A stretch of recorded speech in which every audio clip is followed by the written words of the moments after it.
How do you deal with someone you once trusted betraying you by posting up intimate images of you online? That's what Alicia Garner faced. She was made aware an ex-boyfriend secretly filmed their sexual activities and then uploaded the videos onto an online pornography site, Pornhub. Alicia's chosen to speak out on camera for the first time.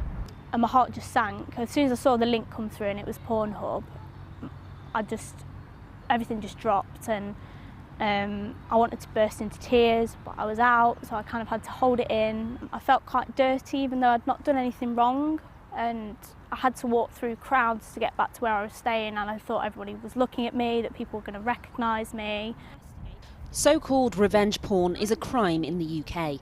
Offenders can face up to 2 years in prison. Alicia turned to the police for help, but back in 2018 she feels she was failed. It was quite apparent to start with that they didn't know what they were doing. At one point, one of the officers left the room to go and ask somebody, like, there's videos on Pornhub, obviously that's blocked on our servers, how do we get around that, how do we get that? And the answer to that was that I would have to get it myself. So I ended up having to leave that after quite a traumatic couple of hours, making a statement and going through what had happened to me, to then have to go home and video those videos and screenshot the account, which I didn't feel like I should have been doing, but I couldn't think of any other way of getting them that evidence that they needed. So you were having to gather the evidence yourself? Yes. But she says the Crown Prosecution Service told her there wasn't enough evidence. One of the reasons was that Pornhub hadn't provided some of the information that they required. Another reason was that there was a lack of evidence due to the fact he had never had his phone seized.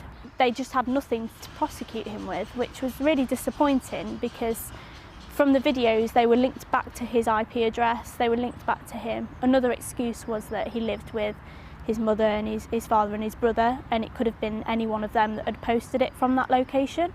The following year, Derbyshire Police contacted her again. He literally rang me and said, "I'm really sorry, we've messed up.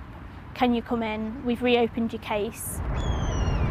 But the CPS say they didn't have enough evidence for a prosecution, and it was impossible to prove who was responsible. Derbyshire Police told us they've apologised to Alicia and worked with her closely to improve how they handle victims. The force has now introduced further training for such cases. The UK's dedicated helpline for revenge porn victims has seen a huge growth in calls, while the charity Refuge suggests 1 in 7 women have experienced threats of revenge porn. So is the law really doing enough to protect women? At the moment, that revenge porn law only applies to people, and you can only prosecute individuals on it. However, we're seeing that the pornography industry has been profiting from this type of image-based sexual abuse for a long time now.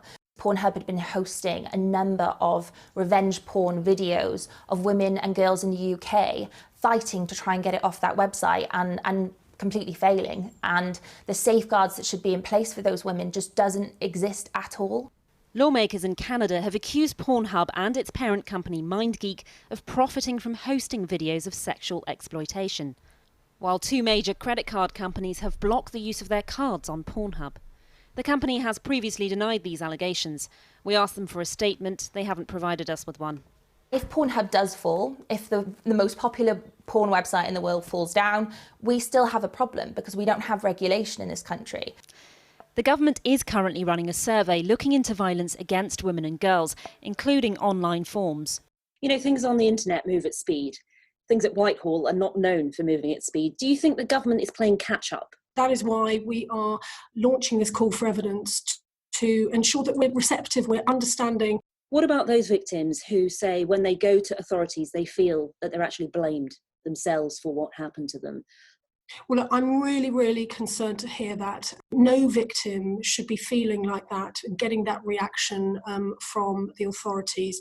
But revenge porn, posting images without people's consent, that is already a criminal offence, and they are perfectly entitled and indeed deserve a proper response. Do you accept that there are companies operating perfectly legally but making a profit from the online abuse of women? We're very clear that these companies should be and must be, as a matter of law, ensuring that people who are posting the images are not underage. That is the case now. In terms of how adult women are being treated by these services, again, this is something that we're looking at not just through the call for evidence and the strategy that we'll be publishing in the spring, but also through the online safety bill. It's taking someone's dignity. It's abuse, it's sexual abuse. It's not just a petty cybercrime. And for those who have been victims, a crackdown on the companies hosting the videos cannot come fast enough.